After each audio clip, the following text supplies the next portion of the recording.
Qué viejo de mierda.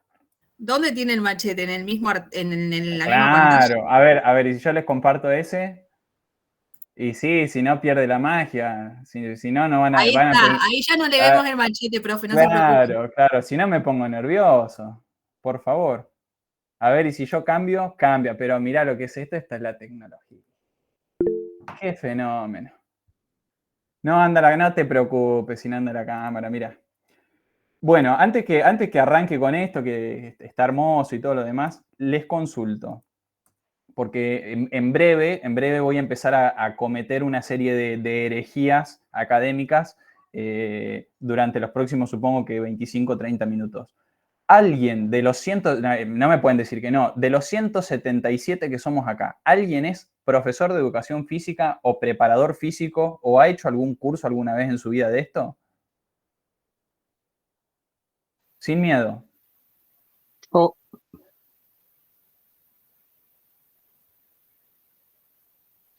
yo soy entrenador nacional de vóley. Fenómeno. Este me va a destruir entonces. ¿Alguien más?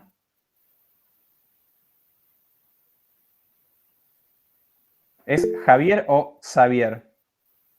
Xavier. Xavier, fenómeno. Como el profesor X. Y Ludmila también levantó la mano. ¿Sos profe, Ludmila?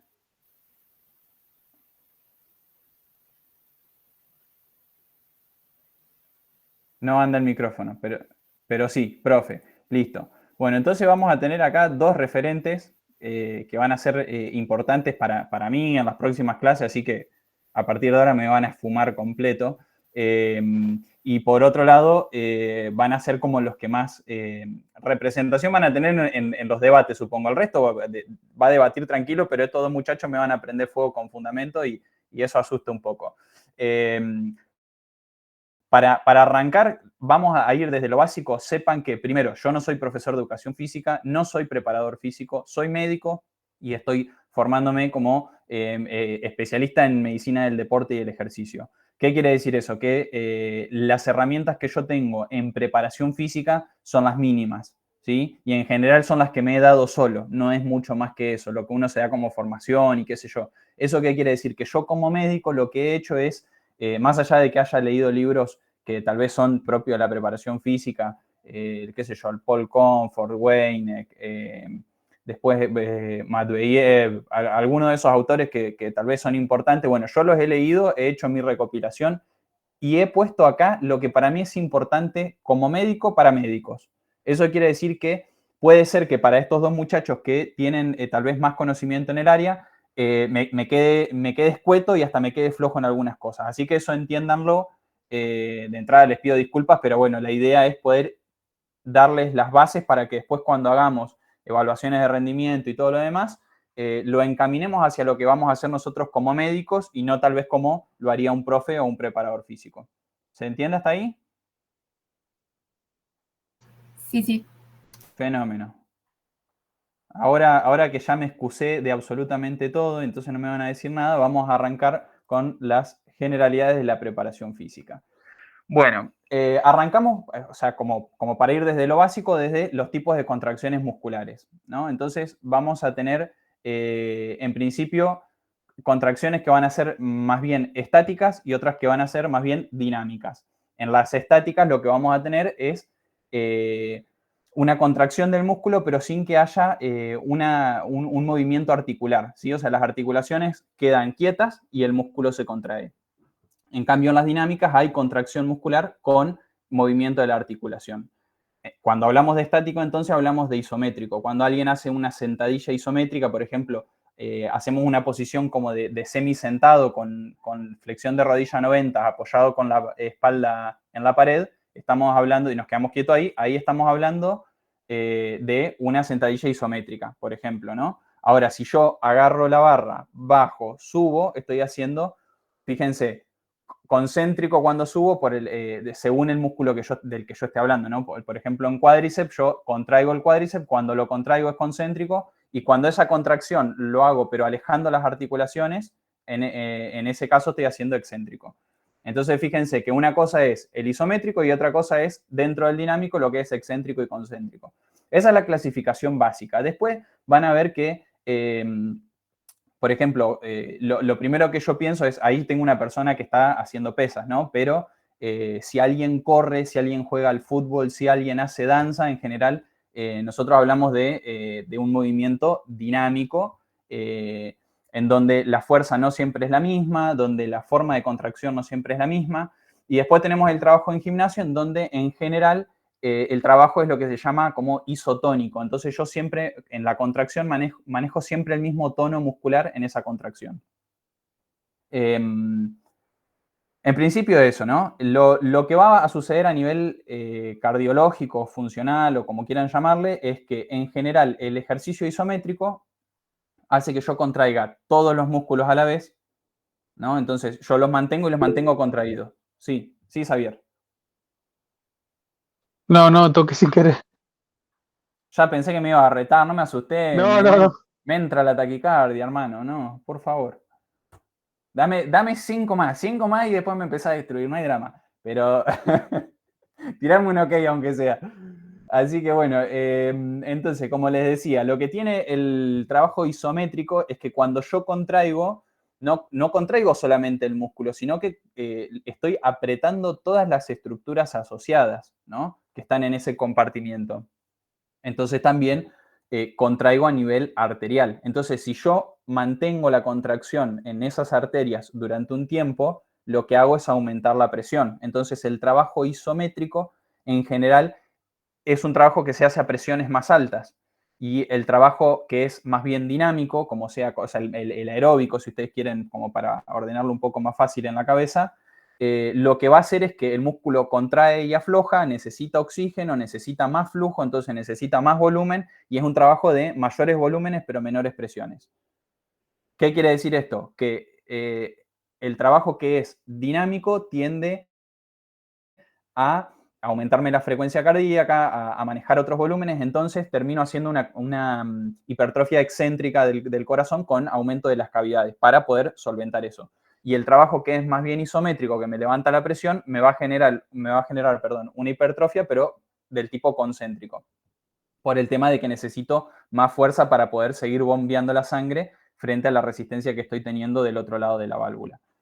A ver, que no me quiero perder nada. Hasta acá se entiende. Sí, Germán.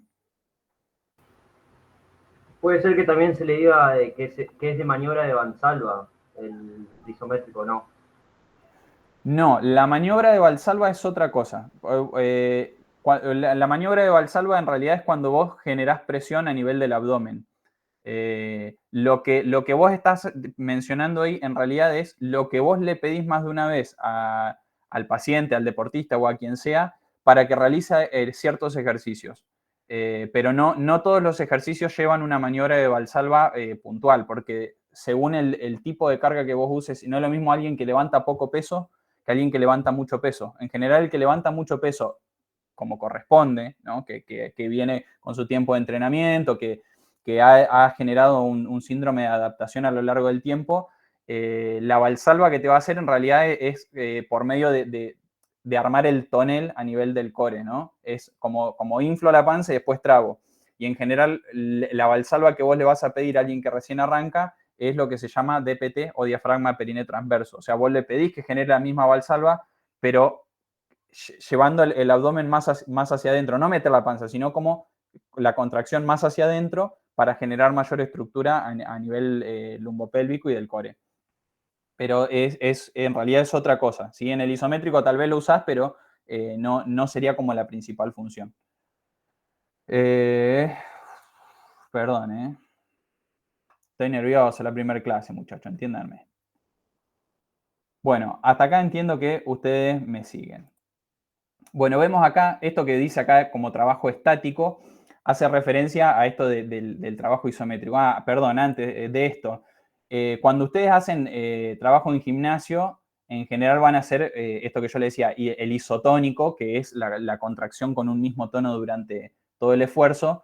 Sepan que, por ejemplo, cuando alguien hace halterofilia, la halterofilia es el levantamiento olímpico, sea el clean and jerk, el snatch o cualquier derivado del levantamiento olímpico, lo que sucede es que cuando yo hago el gesto, por ejemplo, del snatch o del jerk, o sea, del segundo tiempo, y tiro la barra arriba, por ejemplo, yo porque es el más claro, ¿no? Entonces tiro la barra arriba, fíjense que yo tengo que generar un momento en donde tengo que quedarme quieto con todos los músculos contraídos y ahí yo calzo un isométrico. O sea, hasta que yo subí no hice isométrico, pero llego ahí y es isométrico. Entonces, naturalmente voy a tener que tener cuidado, esto para más adelante, en un hipertenso, no le voy a permitir a un hipertenso hacer trabajos de halterofilia sin ningún tipo de precaución, ¿no? Hay que ir abriendo el ojo porque si le voy a hacer trabajar presiones altísimas a alguien que tiene hipertensión, después si le da el bobazo ya sabemos que la culpa es nuestra. Bien, este cuadrito acá, que yo les puse creo que este y otro más, bueno, yo siempre les calzo cuadrito de todo, pero porque me gustan. Esto está corrido, en realidad el que dice menos de 50 va en intensidad baja, 50 a 75 en moderada y después va el de más de 75 en alta. Entonces acá lo que hace es clasificarnos lo que es la parte más bien, dentro de lo que es dinámico, la parte más bien aeróbica, ¿no? El aeróbico en general, todo lo que es trabajo aeróbico se calcula en función del VO2 max, o sea, del consumo máximo de oxígeno. Y todo lo que es trabajo más bien de gimnasio, que implica agregar una carga, se va a trabajar en función del porcentaje de repeticiones máximas, o sea, el porcentaje de RM. Entonces acá nos habla de la intensidad que va a tener a nivel de consumo de oxígeno y acá la intensidad que va a tener en función del componente estático. Entonces, fíjense que los que más nos van a demandar en ambos casos, como para que ustedes entiendan el boxeo, ¿no? El boxeo es como, o a mí me quedó como lo más claro, porque finalmente yo tengo un montón de gestos de tipo aeróbico, pero a la vez tengo que estar todo el tiempo en contracción para poder defenderme, para poder cubrir cualquier golpe que recibo. Entonces tengo una contracción permanente y a la vez tengo que hacer gestos dinámicos durante el deporte. Entonces ahí ustedes ven cómo tenemos una alta intensidad y a la vez tenemos un porcentaje alto de trabajo estático. Bueno, y después van a ver, por ejemplo, qué sé yo, físico-culturismo, que es estático alto y baja intensidad. Esto como para que ustedes después lo miren tranquilo, el cuadro está en el documento, no se preocupen por sacarle captura a esto. Pero bueno, básicamente con esta lógica ustedes pueden ver que es bastante gráfico cuando alguien necesita realizar un movimiento más bien dinámico o más bien estático. Y que uno haga un tipo de movimiento no implica que no vaya a hacer el otro exactamente en el mismo deporte, exactamente en el mismo momento, ¿sí? O al menos en distintos momentos, pero dentro del mismo entrenamiento o ejercicio que realiza. Bueno, y ahora sí vamos con lo que es el entrenamiento. Vamos a tener acá como distintas concepciones, como, bueno, ahí dice, entrenamiento, acondicionamiento fisiológico para mejorar el rendimiento. Según la SAC, estaba corriendo el machete. Según la SAC, básicamente es el acondicionamiento fisiológico, dice, bla, bla, bla, que requiere estímulos físicos debidamente programados, planificados, ejecutados en forma repetitiva con el objetivo de inducir adaptaciones estructurales, funcionales y metabólicas, hermoso el resumen, para mejorar el rendimiento. El que a mí me gustó, leí creo que 5 conceptos distintos de entrenamiento, el que a mí me gustó es de Matveyev 1972, que básicamente hace referencia a la preparación física, técnico-táctica, intelectual, psíquica y moral de un deportista que lo va a ayudar en sus ejercicios físicos. Es un concepto que tal vez es un poco más general, que no me habla tanto, o sea, o sí me habla del deportista de alto rendimiento, pero yo podría poner ese concepto en cualquier deportista, ¿no? Finalmente, tal vez, bueno, qué sé yo, en un adulto mayor puede hacer, hay deportes, ¿cómo es que se llama el que juegan? Ayúdenme. El Newcomb, ¿no? Entonces, para el Newcomb, por más que sea un deporte que tal vez no tiene alta intensidad, de todos modos tiene que tener un componente técnico-táctico. Y también le trabajás la parte afectiva y todo lo demás para que el tipo pueda hacer ejercicio. Entonces, finalmente, Matveyev en 1972 no estaba tan errado con el concepto. Ahora, ese entrenamiento, llegó a entrenamiento, ¿sí? Entonces tenemos el acondicionamiento fisiológico para mejorar el rendimiento. Bueno, eso es como la punta del iceberg y tenemos que pensar que tenemos un montón de conceptos asociados a lo que es el entrenamiento, porque si yo digo, bueno, vamos a entrenar, definimos, ¿no?, en un primer momento la diferencia entre actividad física, ejercicio, entrenamiento, deporte. En este caso vamos a entrenar. Entonces, naturalmente, es una actividad que no solamente está planificada, que es rutinaria y todo lo demás, sino que además tiene todo un componente metodológico, pedagógico, que hace que yo consiga los objetivos para los cuales yo entreno. Y para eso, bueno, inicialmente tenemos estas 3 cuestiones, que el cuadrito me pareció bastante amigable, por eso lo pongo. Tenemos los principios, que son la individualidad, la especificidad, la reversibilidad, la sobrecarga progresiva y la variación. Y las variables en ese entrenamiento, que son la intensidad, duración, frecuencia, volumen y densidad. Según el libro que lean, pueden agregar algún principio o no, alguna variable o no, pero estas son las que para mí tienen que ser y no otras. Y después los tipos de estímulos que vamos a tener, que son los de resistencia, fuerza, flexibilidad, coordinación y equilibrio. Como digo, también hay muchos más que ahora más adelante los vamos a ver. Ahora, para que todo esto se dé, lo que necesitamos es lo que se llaman los medios de entrenamiento. Los medios de entrenamiento básicamente son todos los instrumentos o medidas o cosas que yo tengo a mi alcance que a mí me permitan desarrollar ese programa de entrenamiento. O sea, todo ese programa pedagógico, metodológico, rutinario y todo lo demás, bueno, yo tengo que tener alguna herramienta, ¿sí? O forma de llevar a cabo eso, ¿sí? Esos son los medios del entrenamiento. Ahora bien, los contenidos del entrenamiento es que qué le pongo yo adentro de ese entrenamiento, básicamente es la estructuración de ese entrenamiento que en función del objetivo que yo tengo.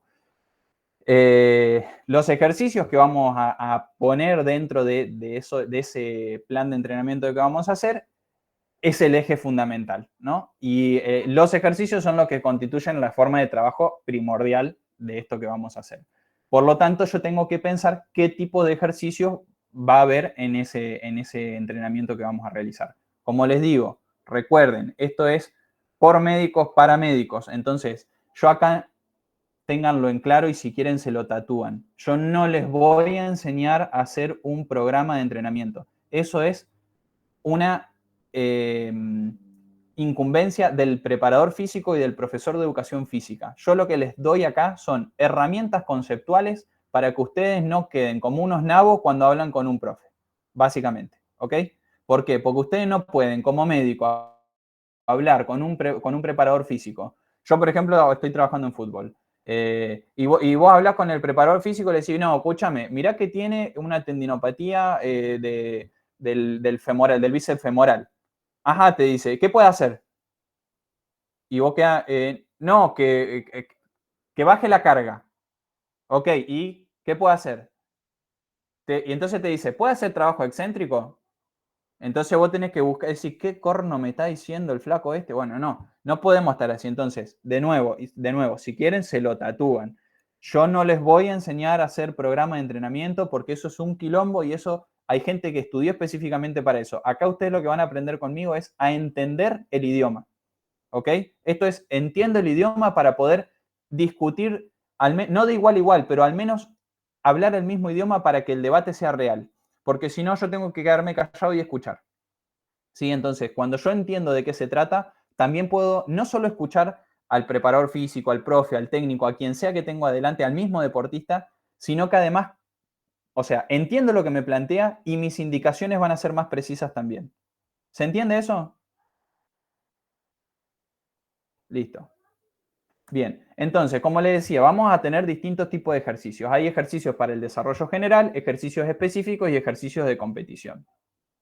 Creo que está más que sabido qué es lo que significa cada uno.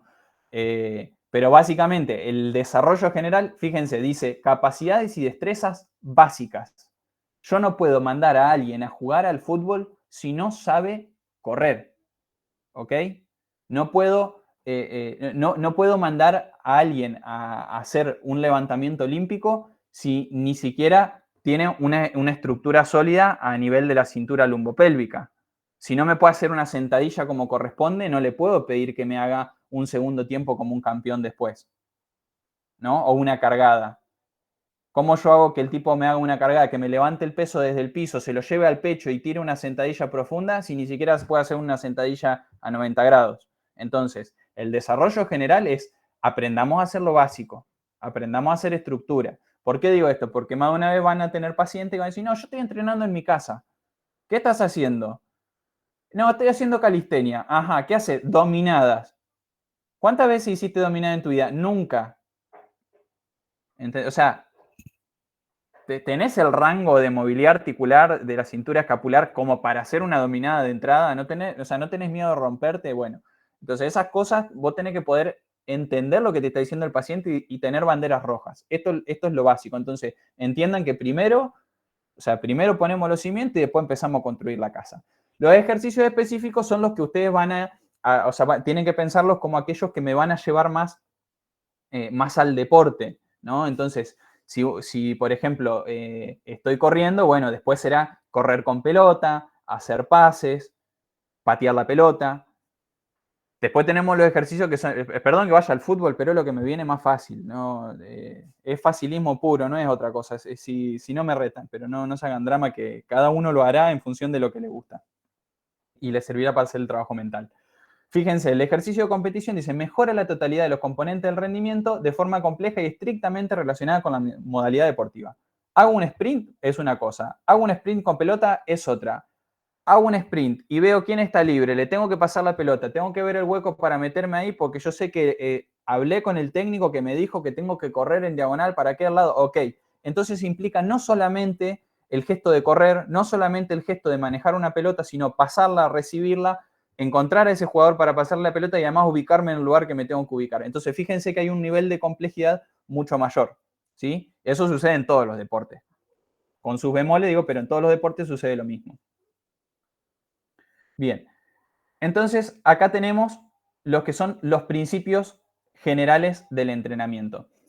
Yo en el texto les pongo, están los principios generales del entrenamiento y los principios individuales de la prescripción del ejercicio. ¿Por qué? Porque cuando yo hablo de principios generales del entrenamiento, hablo de rasgos generales, la individualidad lo que me dice que cada sujeto es un mundo, que las adaptaciones, que ese síndrome de adaptación que yo busco generar en ese sujeto, dependerá justamente de su genética y de su epigenética. Recuerden que epigenética lo vieron en el primer año, ¿no? Si genética es todo lo que viene, digamos, en los genes y todo lo demás, epigenética son esos genes que se pueden tapar o destapar en función de lo que contextualmente yo le estoy metiendo, ¿no? Ambientalmente.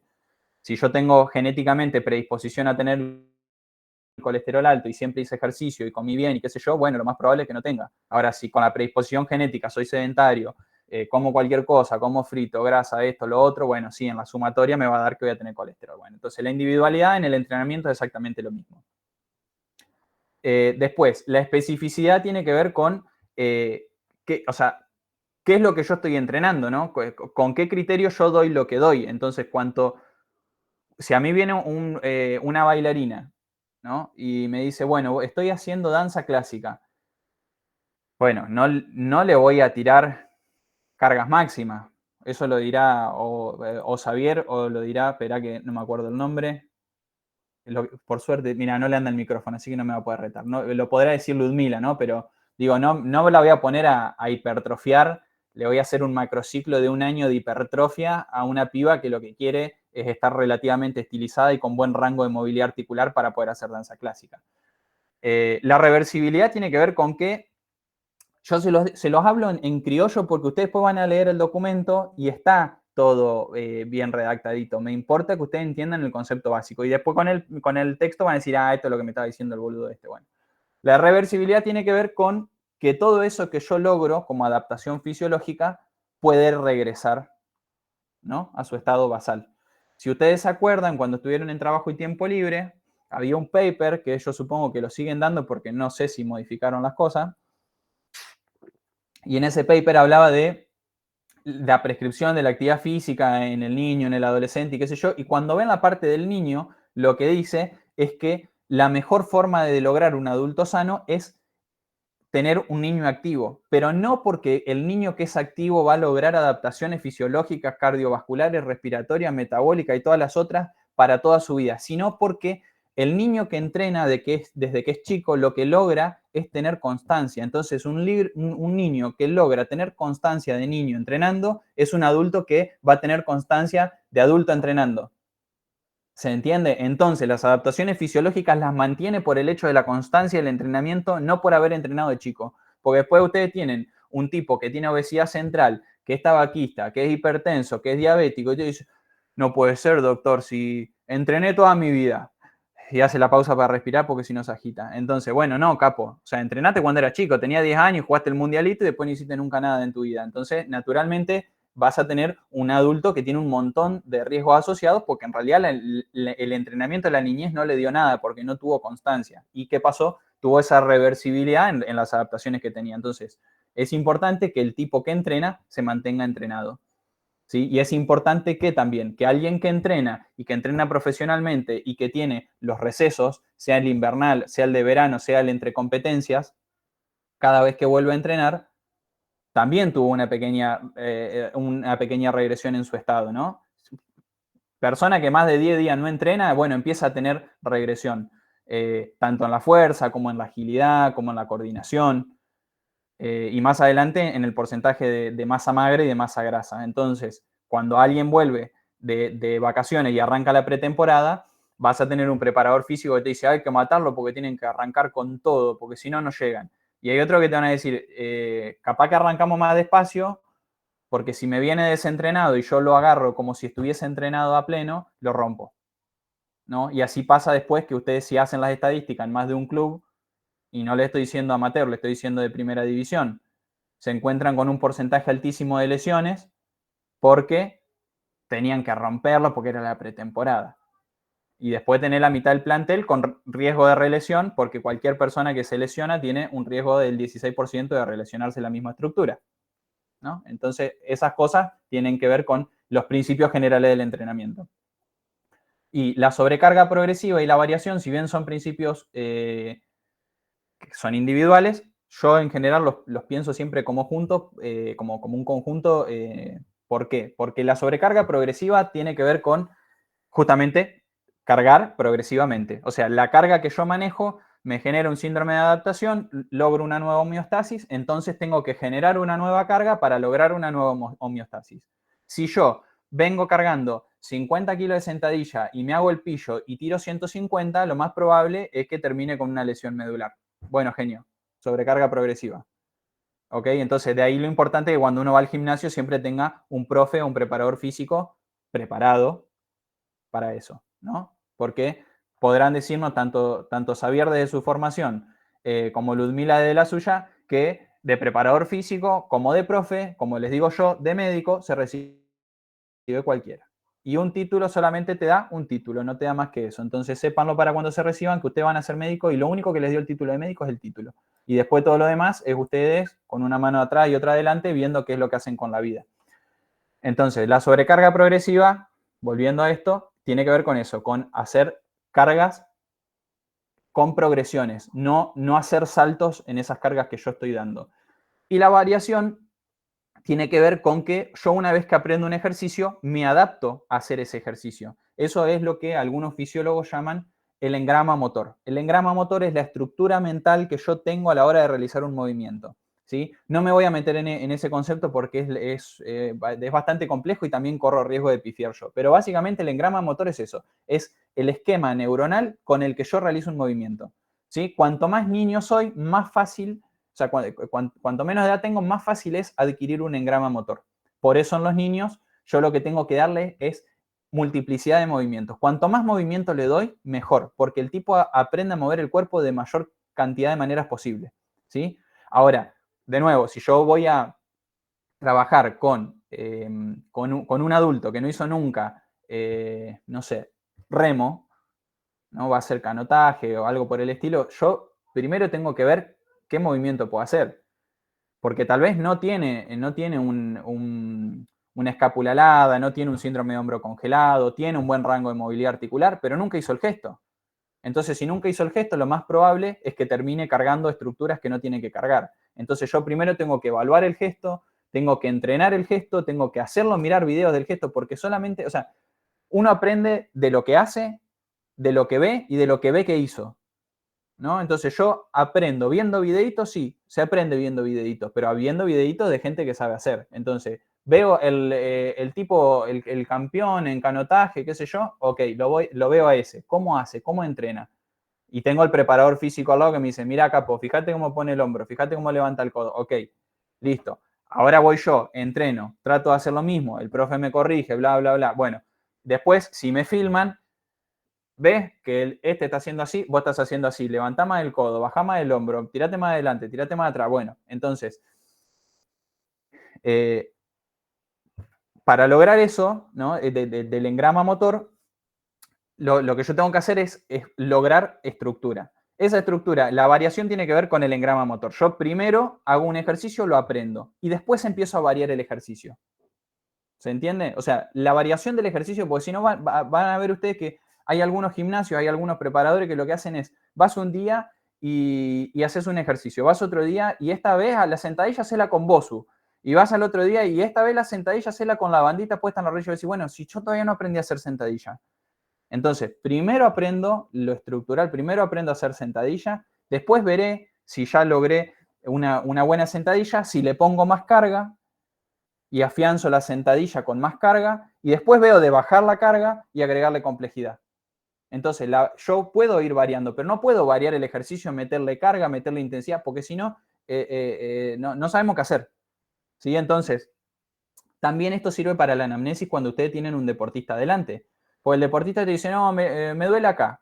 Y vos empezás a indagar, y bueno, ¿y qué hiciste? ¿Qué hiciste esta semana? ¿Cómo entrenaste?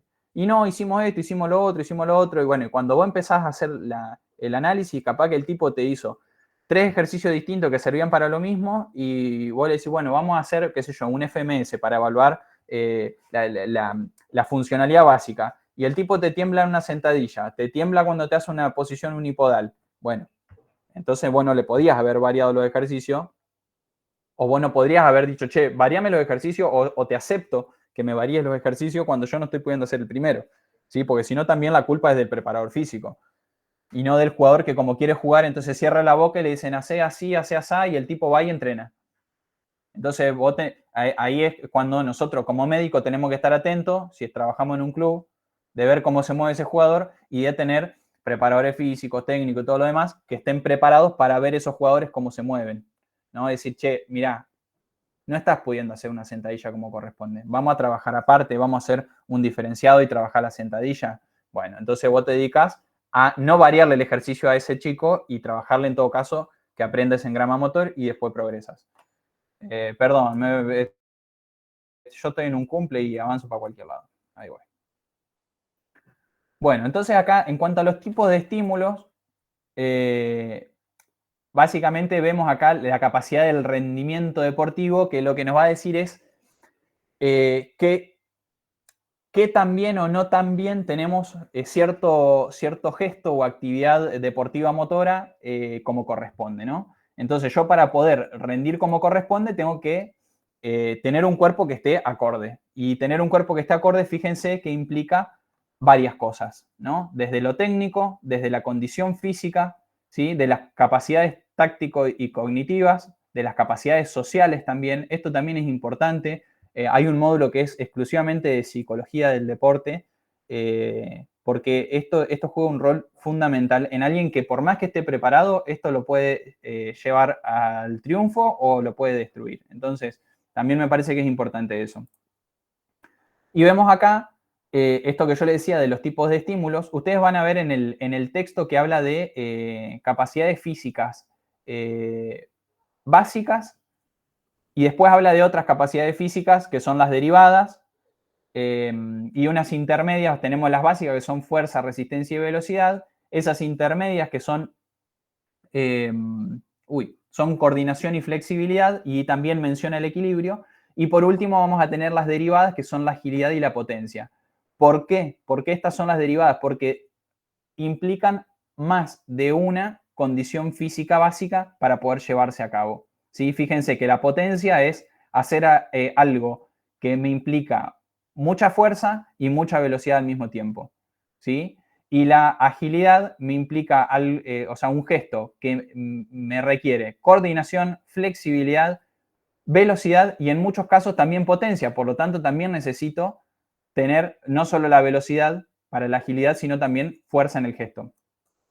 ¿Sí? Bueno, ahora, ¿cómo yo trabajo todo esto, no? Porque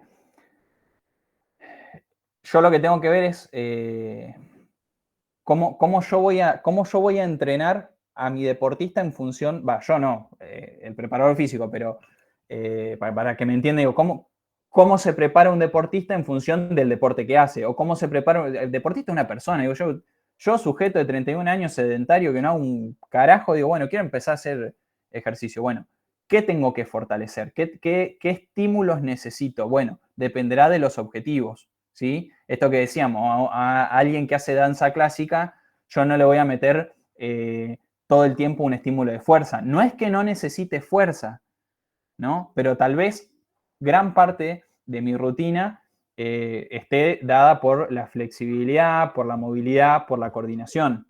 Y tal vez no por la velocidad, o sí en algunos casos, según el gesto que trabaje. ¿Sí? Si yo tengo que hacer un salto o una pirueta en el aire, bueno, tal vez necesite trabajar algún gesto de potencia. Veremos, ¿no? Eso lo verá quien prepara a alguien en danza clásica, ¿no? Pero yo tengo que pensar en qué estímulos voy a hacer prevalecer sobre los otros en función de los objetivos que tiene esa persona en su vida o ese deportista en su deporte. Bueno, ahora bien, para trabajar, ¿no? Ese entrenamiento que nosotros decíamos, habíamos mencionado que teníamos variables, ¿no? Esas variables son el volumen, la intensidad, la densidad, la frecuencia y la duración. El volumen básicamente es el producto de la frecuencia, la intensidad y el tiempo. ¿Por qué? Porque tiene que ver básicamente con la cantidad de ejercicio que hago. ¿Cuánto hago yo en total? ¿Sí? Sea en un día de entrenamiento, en una semana. ¿Alguien mandó mensaje? ¿O es el WhatsApp? No, es el WhatsApp que lo tengo ahí medio de trampa, lo tengo. Vamos a cerrar. Bueno, entonces, como les decía, esperen que se me descaje todo esto. Ay, señor, no puedo estar tan choco. Ahí va. Entonces, el volumen, como les decía, es la cantidad de ejercicio que yo realizo. De nuevo, los dos muchachos que están ahí escuchando atentamente podrán definirlo mucho mejor que yo. Yo lo que necesito es que ustedes se queden con un concepto básico. Volumen, cantidad de entrenamiento. ¿Cuánto hago? ¿Cuántas veces? ¿Cuánto tiempo? ¿Qué tanta intensidad le meto a esto? ¿Sí?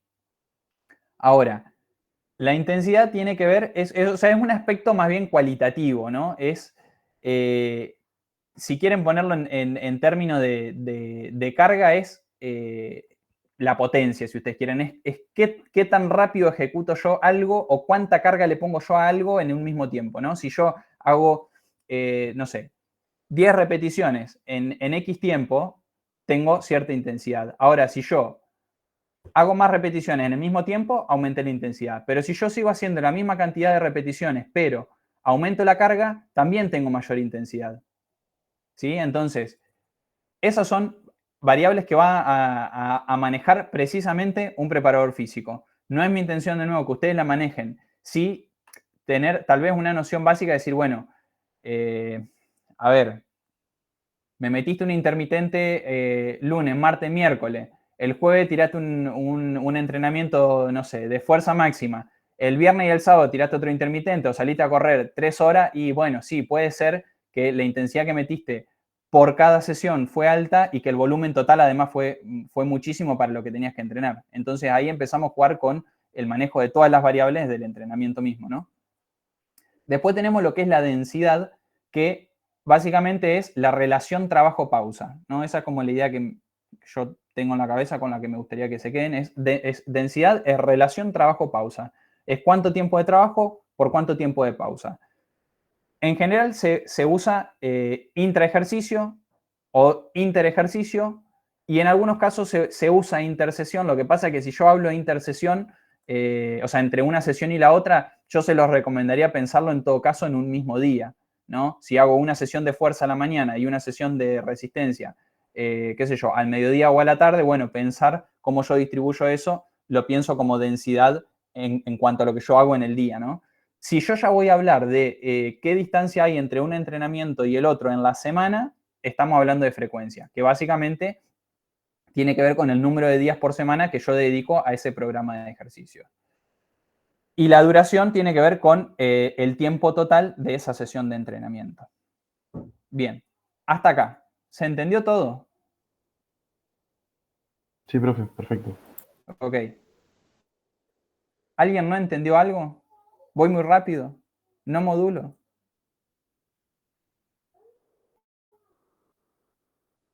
Va rápido, pero se entiende, profe. Fenómeno, fenómeno. Se entendió. Xavier, tirame un ok, tirame una manito. Impecable. Bien en Bueno. criollo para que se entienda. Fenómeno, sí. Vos sabés que, si escuchaste alguna de mis otras clases, en general vas a ver que yo doy así las clases. Pero porque en general, si cuando uno enseña algo lo puede explicar de forma sencilla es porque en general lo entiende, ¿no? Van a ver ustedes que hago mea culpa, no tengo ningún problema, pero ustedes van a ver que en algunos sectores de la parte cardiovascular de la clase que doy yo, van a ver que o me trabo o lo digo muy técnico, pero porque tiene que ver con que tal vez tengo miedo de pifiar y prefiero decirlo más estructurado. Estas las cosas las disfruto un poco más, las entiendo, de nuevo, no las voy a entender tal vez como vos, Javier, o como la compañera que todavía no me tiró el ok ni siquiera por WhatsApp, pero Ludmila, haceme así por lo menos, está todo bien, profe, cosa de que yo no paso vergüenza. Ahí va, fenómeno. Pero bueno, sí me parece que en algún punto está bueno que entendamos esto en criollo, porque cuanto más fácil lo entendamos, más fácil es acceder al material después y más fácil es retenerlo en la cabeza, porque lo que a mí me interesa es que ustedes no retengan tanto esto, sino lo que va a venir después. Entonces, si ustedes hacen la asociación fácil, es más sencillo después seguir adelante. Bueno, ya estamos terminando casi. Vamos en la filmina 8 de 14. Son pocas filminas, pero hablo mucho al pedo, muchachos. Yo les pido disculpas. Bueno, vemos acá recomendaciones para la actividad física. Esto yo se los pongo, ¿por qué? Porque esto es un general. Esto lo van a ver ustedes en absolutamente todos lados. Es como lo básico que te dicen que tenés que recomendar. A ver, fíjense, dice, personas adultas y adultas mayores. 150, 300 minutos de actividad física moderada. Ya si le pedimos 150, ya le tendríamos que tirar un moderada alta intensidad. Lo que pasa es que vos le decís un adulto mayor alta intensidad y se te asusta. Y 2 días a la semana de fortalecimiento muscular. Fíjense, y mayores de 65, incluir al menos 3 días a la semana de actividad multicomponente, de equilibrio y fuerza funcional. Si ustedes reconocen al menos 3 adultos mayores, más de 40 años que hagan esto,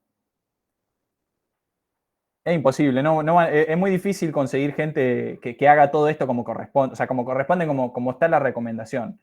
O sea, a mí me encanta esto y yo no lo hago. ¿Qué vamos a hacer? O sea, uno lo hace en función de los tiempos. ¿Por qué? Porque eso es importante también, ¿no? Estas son recomendaciones hermosas, ¿no? Porque vos le decís al paciente, le haces toda la consulta y le decís, no, usted tiene que comer más carne de pescado. Y entonces te dice, doctor, está 13.500 los 200 gramos de merluza. ¿Qué compro? Sábalo. ¿No? Entonces, bueno, bueno, en función del contexto. Entonces, yo le puedo pedir a alguien que trate de meterme esta cantidad. Lo óptimo sería que trates de actividad aeróbica 150 minutos. No le va a decir 150 minutos, pero decir, bueno, trata de en principio salir, o sea, en principio hace algo, ¿no? La recomendación básica es, o sea, de no hacer nada, el que no hace nada con algo mejora. Eso es lo básico que se tienen que quedar ustedes siempre. No tenemos que atosigar al paciente porque si no se te asusta y no hace un choto y cambia de médico. Entonces es un perder. Entonces lo que tenemos que hacer es invitarlo al movimiento. Y después, en todo caso, ¿y cómo va, Roberto? ¿Venís caminando? ¿Empezaste a hacer algo? Sí, estoy caminando, hago 3 cuadras. ¿No te parece probar a hacer 4? ¿No? Y ya le pedí si querés laboratorio y le decís, bueno, vamos a controlar el colesterol y qué sé yo. Y tráeme el laboratorio la próxima. Viene la próxima. ¿Y caminaste 4? Sí, estuve caminando 4. Ah, bueno, caminemos, llegaste a 4, caminás 6. Y el día que el tipo caminó varias y se vuelve tu paciente, le dirás, che, ¿probaste a hacer un trotecito? Sabiendo que el tipo no tiene sobrepeso, no tiene un dolor articular severo, no tiene un síndrome meniscal y vos lo vas a mandar a correr para que se inflame la rodilla y después te puteen todos los idiomas. Bueno, teniendo todas las precauciones, uno lo que hace es ir invitando a mayor cantidad de movimiento en el tiempo. Entonces, ustedes en la cabeza tienen que tener esto con que, básico, no tengo el material acá, pero algo que aprendí una vez de un preparador físico, que fue el preparador de la primera estudiante, me dijo, menos de 4 días de entrenamiento es un sedentario en movimiento. Mira qué lindo. Y encima me salió con rima, mira, ni así me lo dijeron. ¿Se entiende?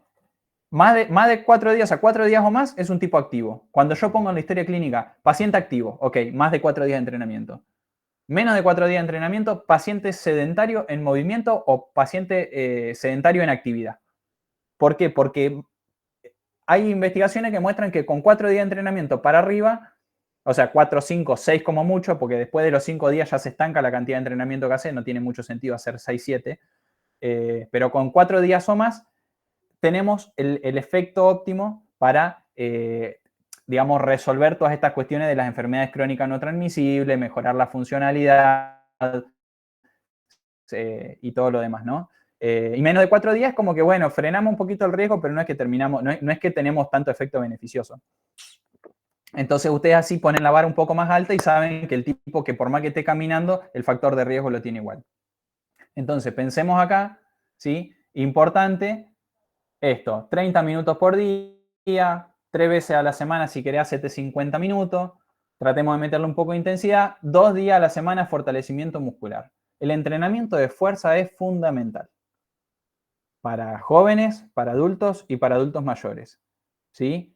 Y la actividad esta que dice más de 3 días a la semana, la actividad multicomponente, lo que le está diciendo es, bueno, si un día salí a caminar, trata de elongar todos los días que vayas a caminar, hace un poquito de elongación, un poquito de movilidad. El tema es que, bueno, algunos ejercicios de movilidad y de elongación se los podés dar vos, los otros se los va a tener que dar un profe. Entonces lo tenés que casi institucionalizar al tipo. Y hay veces que no quieren. Entonces de ahí que también tengan que tener algunas herramientas en esto de la movilidad articular, de la elongación. Pero bueno, en general vos se lo vas mechando. Y en cuanto a esto que dice equilibrio, bueno, fuerza funcional, esto de fortalecimiento muscular. Múltiples beneficios. Pero básicamente lo que yo aprendí y lo que se los dejo, o sea, el mensaje es lo más, voy a tratar de ser lo más claro posible. Les pido disculpas si yo a veces insulto, no es mi intención, me sale natural. Pero la importancia de que un sujeto haga actividad física es que pueda llegar a sus 85 años y se limpie solo el culo, básicamente. ¿Ok? ¿Por qué? Porque después ustedes van a ver, si ven la parte de gerontología y todo lo demás, que tenés ABBD, que es actividades básicas de la vida diaria, ¿no? Entonces, básicamente lo aprenden a la sigla. ¿Por qué? Porque van a hacer recetas de pañales, de silla de rueda, de cama, de colchón antiescara. ¿Por qué? Porque paciente postrado sin posibilidad de realizar actividades básicas de la vida diaria. Y bueno, hermano, si tal vez a ese tipo nosotros lo hubiésemos metido en una actividad de entrenamiento, en una vida más saludable, tal vez, o sea, entiendan que esto es, estoy siendo bruto, grosero y extremista, porque no es que todos los adultos mayores terminan así, ni que todos los que terminan en esas condiciones es porque no hizo ejercicio en su vida, no. O sea, no. Por favor, tengamos la cabeza abierta para eso. Pero lo que digo es que hay muchos adultos mayores que terminan en esas condiciones porque no han fortalecido sus músculos, porque no tienen una estructura corporal adecuada. Entonces llegan a un momento en el que no tienen movilidad articular, no se pueden levantar de la silla, y es un círculo vicioso. Menos movimiento, menos ganas tengo de hacer cosas, menos me muevo y así voy. Y cuando quiero acordar, no me puedo limpiar más el culo y necesito a alguien que me asista. Entonces, la actividad física es fundamental que ustedes la recomienden, entendiendo todo lo anterior que habíamos hablado.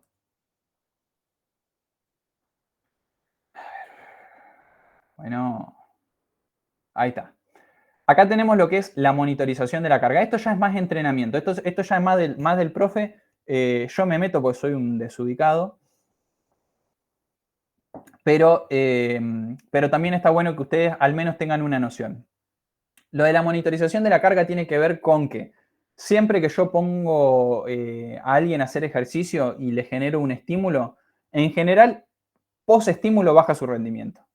Post-estímulo baja su capacidad de realizar actividad física. O sea, básico, voy, entreno y me duele el cuerpo.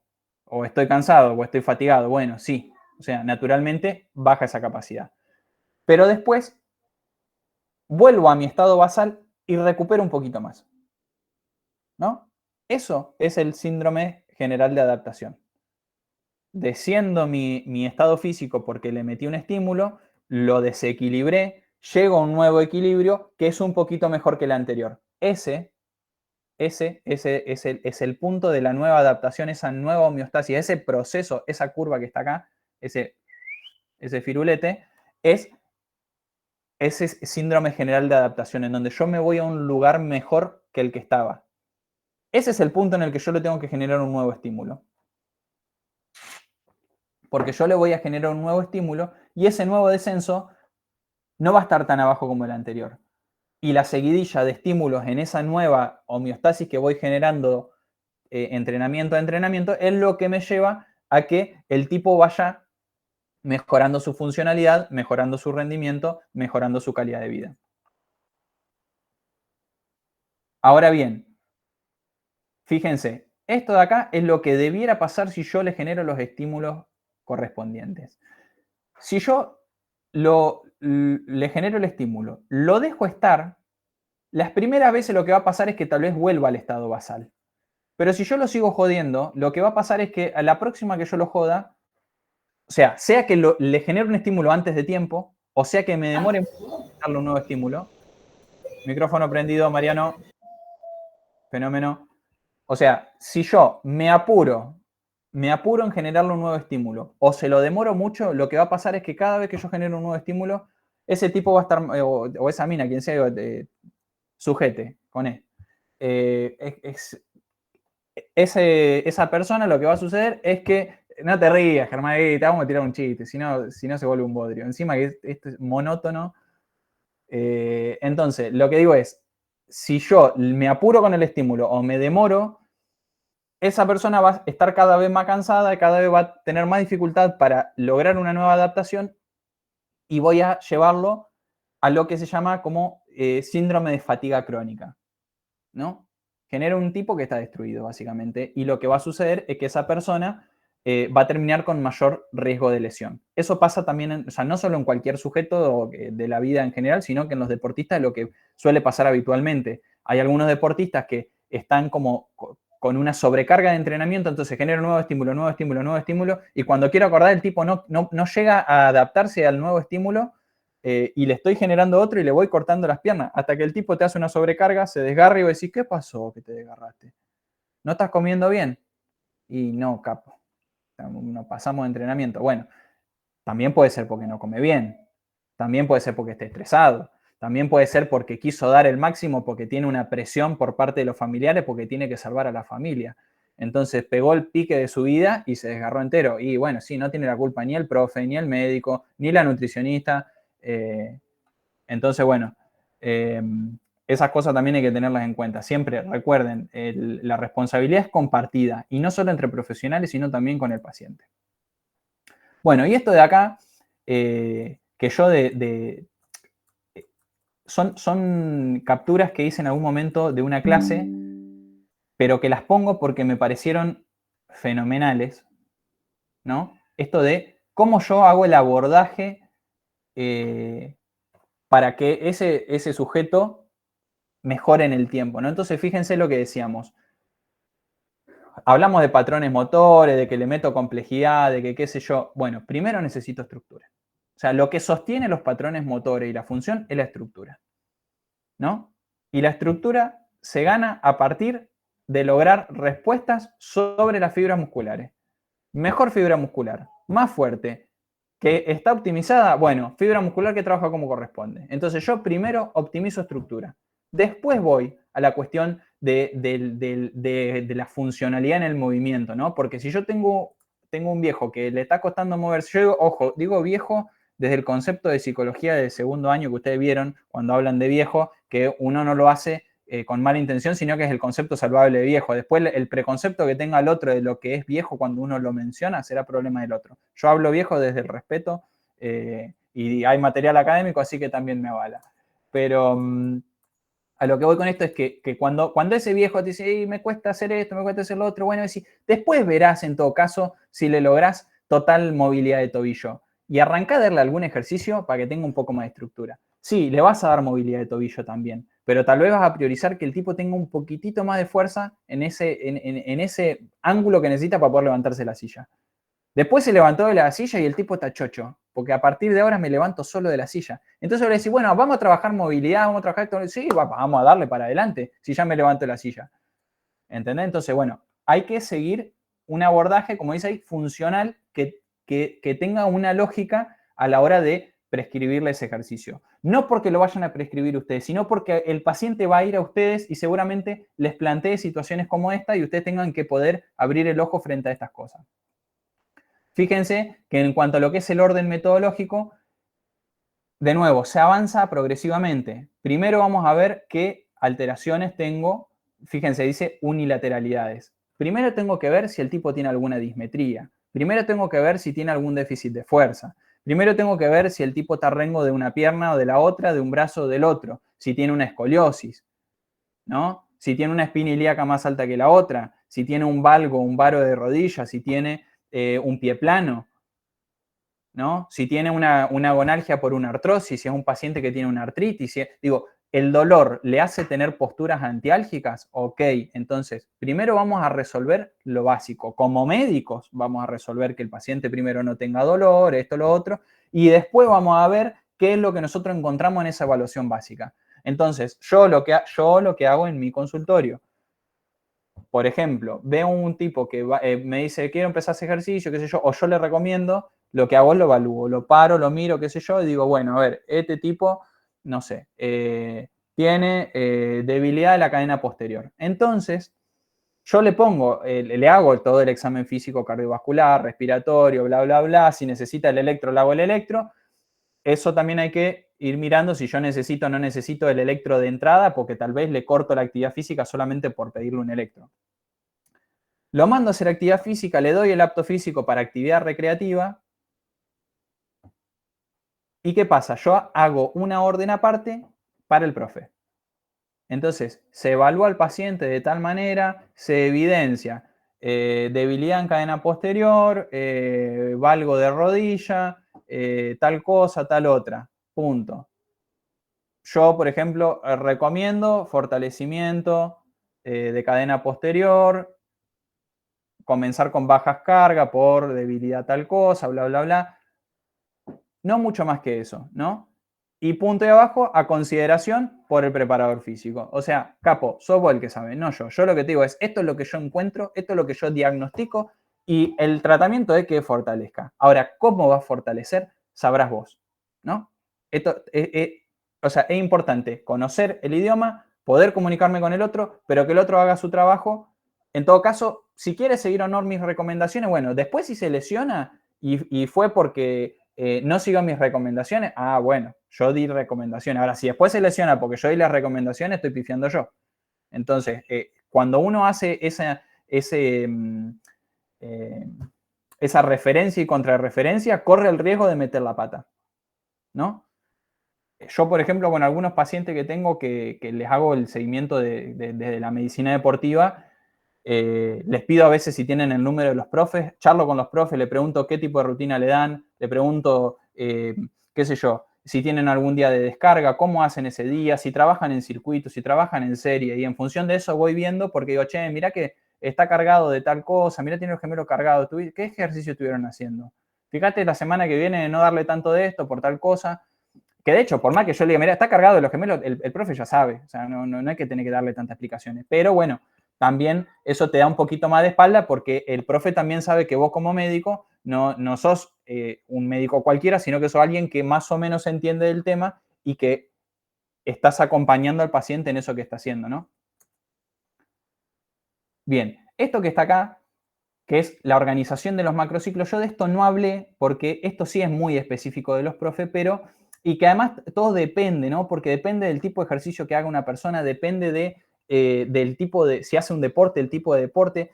Esto es un esquema más para la población en general, porque a veces el deportista no trabaja tanto en macrociclo, depende del deporte. En fútbol, en vóley, en donde todos los malditos sábados o domingos tenés competencia, no puedes hacer de repente tanto macrociclo. sí podés cortarte las piernas, como hicieron en el Club San Luis acá en La Plata, que dijeron, bueno, este año vamos a hacer fortalecimiento porque nadie tiene un carajo de fuerza, no tienen masa muscular, no pueden hacer un scrum como corresponde. Bueno, muchachos, este año vamos a perder el torneo y nos vamos a dedicar a hacer un macrociclo con trabajo primero de hipertrofia, después hacemos fuerza máxima, después fuerza potencia y después el año que viene veremos cómo hacemos el trabajo correspondiente para que ustedes estén preparados. Bueno, pues bien, perdieron un torneo y el siguiente lo ganaron. Bueno, entonces ahí veremos cómo se hace eso, ¿no? Pero en general con un paciente cualquiera lo que hablamos es, el macrociclo es como esa gran estructura, el mesociclo es como la división de ese macrociclo en ciclos más pequeños y los microciclos pueden ser las semanas de entrenamiento. O sea, puedo armar, qué sé yo, cada semana es un microciclo, un conjunto de 3 microciclos va a ser un mesociclo y el conjunto de 3 mesociclos, ¿no? Entonces yo digo, bueno, los primeros 3 meses, el primer mesociclo va a ser de hipertrofia, porque necesito que el tipo gane un poco de masa muscular,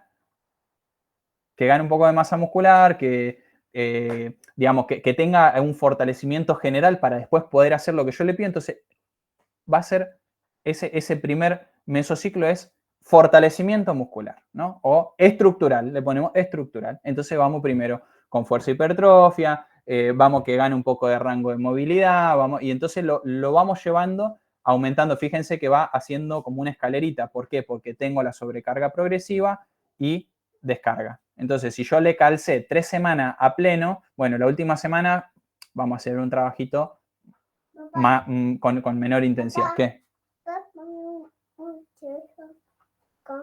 Un segundo. Toma, lleva. Acá el doctor me pide, toma. Llévalo, anda con mamá. De nuevo, lo que es la carga, la descarga, lo sabe el profe. Lo que digo es, entiendan que más de una vez vamos a trabajar así. Entonces, vamos a ver que hay pacientes, porque también nos pasa, ¿no? Que encontrar un paciente que no hace nunca una rutina de descarga y está todo el tiempo en carga, bueno, ahí vamos a fatiga crónica. Entonces voy a decir, che, bueno, no sé, en algún momento una rutina un poco más tranqui, con menos de esto, menos de lo otro, no bajar la carga en algún momento. Bueno, fíjense acá también que habla, ¿no? De que primero vamos a trabajar balance y simetría, unilateralidades, que era lo que decíamos hoy, el aprendizaje de contenido complejo. Bueno, yo ahí no iría tanto de entrada, iría bien a lo estructural de entrada. El trabajo aeróbico continuo acá lo pone el profe que dio la clase. ¿Por qué? Porque no solamente le vas a dar fortalecimiento muscular y todo lo demás, sino que le das un trabajo cardiorrespiratorio y metabólico para prepararlo para trabajos de mayor intensidad. Entonces vos no solamente necesitas que el tipo tenga masa muscular, sino que además que todo el sistema cardiorrespiratorio, circulatorio, del manejo de las distintas fuentes energéticas funcione como corresponde. Y eso lo logramos con ese trabajo aeróbico también. Y bueno, y vemos de a poco la complejización y la intensificación de las cargas. Y por último, esta estructura de base, que es la que se viene usando este último tiempo. Fíjense que tenemos primero una activación con trabajos de core, 10 a 15 minutos en circuito. Esto es como lo básico, ¿no? Porque como para tener una idea, bueno, a ver, cómo deberíamos pensar que ese paciente hace su actividad física. Después tendremos a estos dos muchachos, a Xavier y a Ludmila, que me podrán decir, che, no, mira, eso ya está obsoleto o no. Lo pueden trabajar también, digo, se van a cruzar en los pasillos, pueden preguntarle a ellos, lo más probable es que ellos tengan tal vez otra posición, otra mirada y tal vez superadora a lo que yo les estoy diciendo. Esto es lo que yo tengo para ofrecerles, ¿no? Después será cuestión de ustedes que sigan investigando o que consulten con gente que tal vez está más capacitada. Pero bueno, en general, básicamente vamos a tener esa activación con trabajo de core. El trabajo de core ha habido muchas modificaciones. No me voy a poner a hablar de los ejercicios, pero antes era hacer, no sé, 30 abdominales, serie de 30 abdominales, de 20 abdominales, que el abdominal bolita, que que el otro. Y después con el tiempo se empezó a ver que funcionalmente lo que yo necesito es que ese core sea estable. Cuando yo hablo de core, hablo de toda la estructura del abdomen, ¿sí? Hablo de la región lumbar, hablo de los oblicuos, hablo de todo el abdomen, ¿no?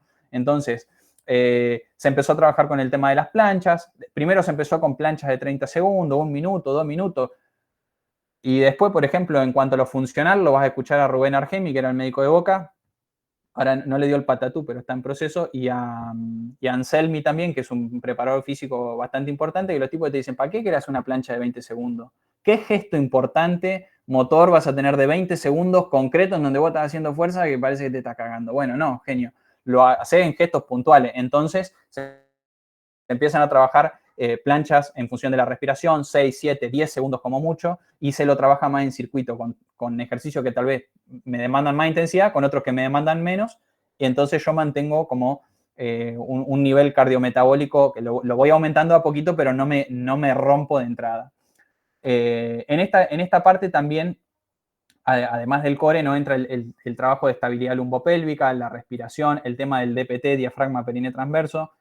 Estoy acostado, con pies apoyados, casi que talón en la cola, no, un poquito más extendido, no sé si se entiende lo que digo, estoy acostado, boca arriba, piecitos apoyados, con rodillas flexionadas, respiro hondo y cuando largo el aire, aprieto la panza y aprieto la cola.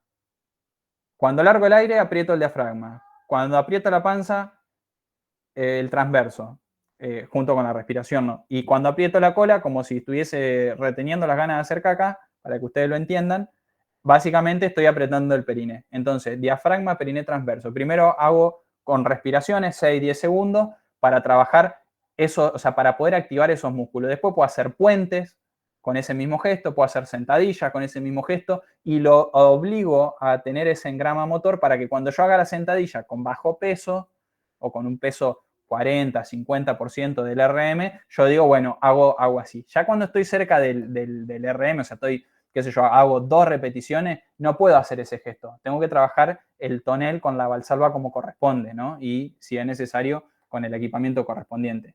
Qué sé yo, hay gente que usa los cinturones, bueno, eso será para los profesionales. El cinturón lo usa para cargas máximas, no para pelotudear. Bueno, fíjense que después tenemos ejercicios activadores secuenciales, incorporando tanto tren superior como tren inferior en bipedestación. Los DLP pueden estar o no, esos son los derivados del levantamiento de pesas. Como se ha visto que son trabajos multiarticulares, multimusculares, o sea, uso muchos músculos, muchas articulaciones a la vez, me demanda un trabajo neurológico muy alto y una solicitud muscular también muy alta. ¿Qué pasa, hijo? No vino la comida. ¿No vino la comida? Pucha, che. Bueno, anda a preguntarle a mamá, que yo estoy dando clase. Dale. Bueno, perdón, gente. Le dejo abierto así se ríen un rato.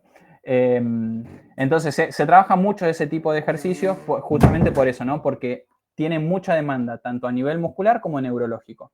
Y la activación es plena, ¿no? Activo mucho. Imagínense ustedes que si yo, no sé, solamente hago una cargada, estoy trabajando todo tren inferior junto y encima le estoy metiendo potencia a eso, ¿no? Tengo que hacer un gesto rápido. Después aparecen otro, qué sé yo, pero yo para que tengan al menos un ejercicio básico en la cabeza.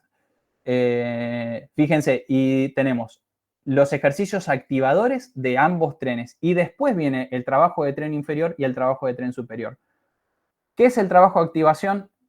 ¿Y por qué hago primero trabajo de activación y después el otro? Primero tengo que despertar, o sea, tengo que cachetear un poco al músculo para que entienda qué es lo que voy a hacer, ¿no? Si yo tengo a alguien que cuando le pido que haga una postura unipodal, o sea, que levante la rodilla, quede parado con un solo pie, se le cae la pelvis derecha, seguramente tenga debilidad del glúteo medio. Entonces yo lo que le voy a hacer es, antes de que haga la sentadilla, o bien cuando haga la sentadilla, le calzo una bandita en la rodilla y hace la sentadilla sola, sin peso, pero con la bandita. Activar el glúteo medio y después tirás la sentadilla con peso. Entonces vos primero le activaste el glúteo medio y después le hiciste hacer la sentadilla con peso. ¿Sí? Eso funciona para todo. Primero movilizo cintura escapular, agarro la bandita, tiro para atrás, cierro escápula y después me pongo a hacer press de pecho. Porque si no, yo hago press de pecho en frío y rompo todo. Entonces, después dice, oh, me duele el hombro. Y sí, genio, si no hiciste la activación que tenía que hacer. Entonces, primero activo el músculo y después lo trabajo. ¿Ok? Y por último están los auxiliares. Eso que dice, generalmente respuesta hipertrófica, concentrándose en gusto de debilidad motora. Como todo el mundo que va al gimnasio lo que quiere, todo el mundo es generalizo, ¿no? Pero esto parece ser chistoso. En general lo que quiere es quedar un poco más grosso y vos sabés que lo que tenés que hacer es que el tipo sea más funcional. Es decir, vamos a armar la rutina así. Entonces los profes que hacen, te arman una buena rutina, te parten al medio con lo que te tienen que partir al medio y después te dan un par de ejercicios de hipertrofia para que hinche un poco y que no hinche la bola. No está mal hipertrofiar, no voy a eso. Lo que digo es que primero se estructura, después se función, ¿no? Y en todo caso, la hipertrofia es más un objetivo más por gusto estético y demás que otra cosa. Entonces, ahí en general en los auxiliares meto eso que, qué sé yo, imagínense que metí 1 hora de entrenamiento, hice fuerza máxima, hice esto, hice lo otro, trabajé tren superior y después hago un press de pecho, pero para hipertrofiar, y yo ya le di suficiente estímulo como yo quería para después meterle un poquito más de carga, ¿sí? Y después está, o sea, hoy en día se trabaja con lo que es el entrenamiento concurrente, que es, por ejemplo, hago todo esto y después tiro un poco de cardio, o un aeróbico en bicicleta, o un trote, o una cinta. Entonces yo le doy en un mismo entrenamiento un poco de todo y trabajo, o sea, se ha visto que el entrenamiento concurrente igual funciona, no es que una zaraza cósmica. Pero para un poquito, hijo, anda, no, ya termino, bueno, anda, bueno, muy bien. Perdón. Entonces, de esa manera yo trabajo las cuestiones estructurales y funcionales y además, cardiometabólicamente hablando, también lo estoy preparando y hago un entrenamiento como corresponde. Fin. ¿Se entendió? No hay preguntas. Sí, sí, decime.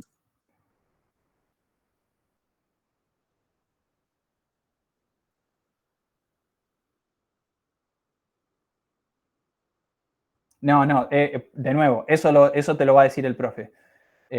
Porque, por ejemplo, si vos haces un entrenamiento, o sea, es difícil diferenciar los tipos de trabajo. En general, cuando uno hace trabajo de hipertrofia, trabaja más cantidad de repeticiones con bajo peso. Si vos pensás en un 40, 60%, menos tal vez. 35-40% si querés del RM, o sea, del peso máximo que levantarías una sola vez, bueno, y lo haces 8, 10, 12 veces, en general vas a lograr hipertrofia, ¿no? Que es principalmente sarcoplásmico, o sea, es juntar líquido, ¿no? Vas a generar tal vez alguna ruptura, digamos, un aumento en la fibra, si querés, que es más lo que sería sarcomérico, o sea, del sarcómero, pero en general vas a hinchar más el músculo. Entonces, el tipo se hincha con ese tipo de ejercicios. Un segundo.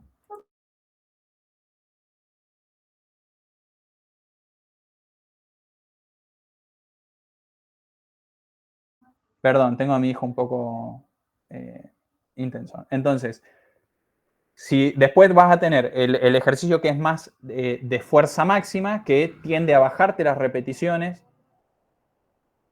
4, 3, 5 como muchísimo, y trabaja, si querés, a un 70, un 80, un 100%, o sea, fuerza máxima del 100%, ¿no? En general uno no trabaja 100%, salvo que vos tires el 100% en competición, que eso también es parte de romperse o no romperse. En CrossFit se rompen todos, o se rompían hasta hace poco, porque o sea, los tipos entrenaban como competían. Entonces, si vos no podés entrenar como competís, no podés competir todos los días de tu vida, porque te rompes. Entonces, hoy se ha visto que con los nuevos preparadores, qué sé yo, lo que han hecho es, bueno, entrenamos técnica, qué sé yo, entonces vos bajás un poco el volumen de entrenamiento, entiéndase, intensidad, carga, duración y todo lo demás, para que cuando vos llegues a la competición, llegues como corresponde. Profe, Entonces, sí. disculpe, también no tiene que ver el tema del descanso. Yo tenía Sí. entendido que vos entrenás con mucha intensidad y, por ejemplo, das 1 minuto y medio de descanso y después seguís entrenando. Eso es para hipertrofiar.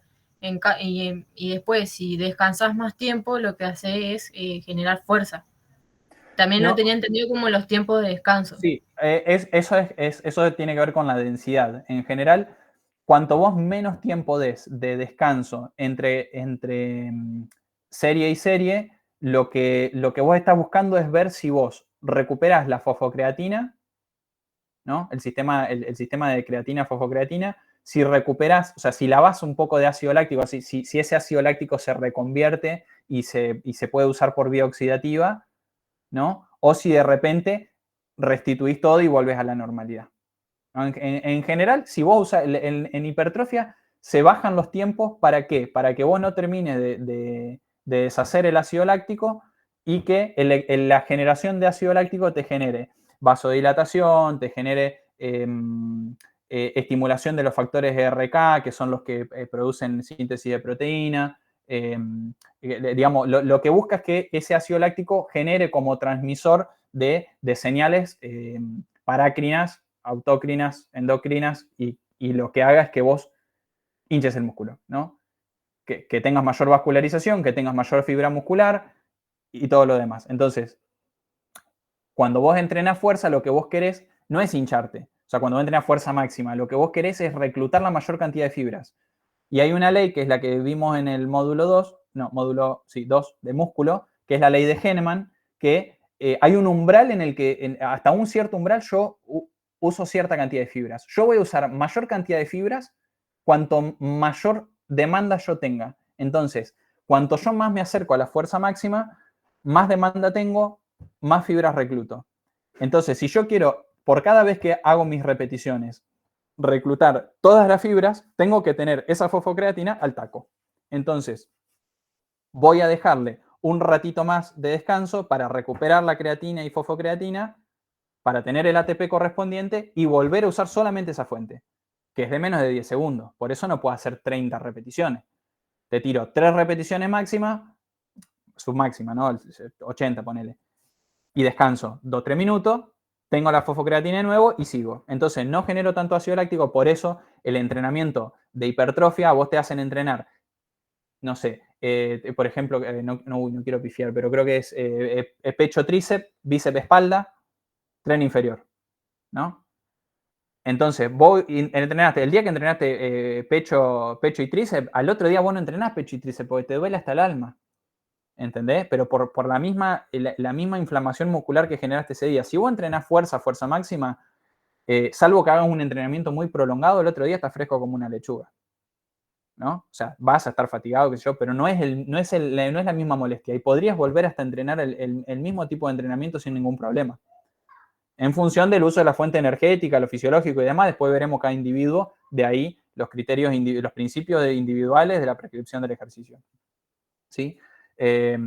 Pero sí, el descanso es importantísimo. Después, esto que vos decías, Micaela, de si no es mucho o no es mucho, bueno, sí, veremos. Capaz que hoy trabajaste más, qué sé yo, más tren superior que inferior y lo mandaste a la cinta. Y capaz que el miércoles decís, bueno, trabajamos más tren inferior y lo mandaste al remo, uy, no me sale, ¿cómo es que se llama?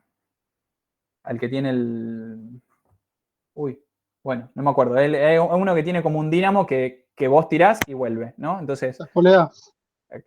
son poleas, pero no se llama polea, tiene un nombre, pero estoy tan viejo que me olvido de esas cosas.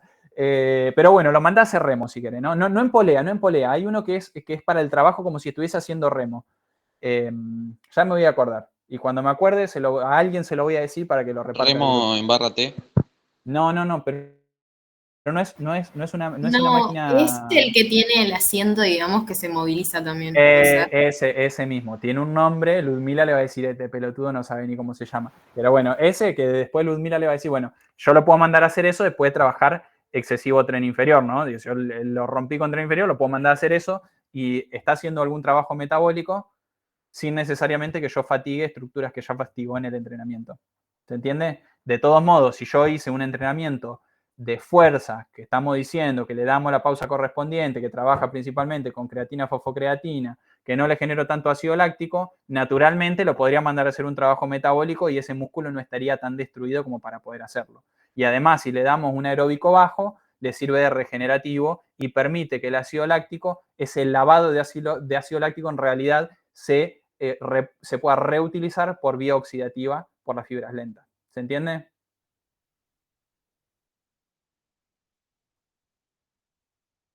Sí. Como te digo, yo te lo estoy tirando a grandes rasgos, puede ser una herejía todo lo que te estoy diciendo, es la lógica básica. Después lo específico de qué ejercicio doy, cómo lo doy, cuál doy primero, cuál doy después, bueno, eso es cosa del profe. Sí sepan que si alguien va a entrenar, que eso yo creo que lo mencioné, si alguien va a entrenar 2 sesiones, ¿no? O en una misma sesión, fuerza o hipertrofia o potencia, y después va a hacer trabajo aeróbico, el aeróbico de resistencia siempre va último. El cortisol va a inhibir la secreción de testosterona, no al revés. Entonces, yo no lo puedo mandar a correr y después hacer pesa, no tiene sentido. Si yo quiero que el ejercicio de pesa haga algo. Entonces, primero hace pesa, después hace aeróbico de resistencia. creo que con eso terminé. ¿Alguien tiene alguna otra pregunta? No, estuvo clarísimo. Bueno, después Xavier y Ludmila me sacarán el cuero o me dirán que estuvo bien. Pero, bueno, cerramos acá. Los dejo ir a comer y yo voy a comer, que me lleva la comida, me avisó acá el pregonero. Bárbaro, profe. Bueno, profe, Bueno, gracias. gente, Muchas gracias. Fenómeno. nos vemos. Chau, chau. Gracias.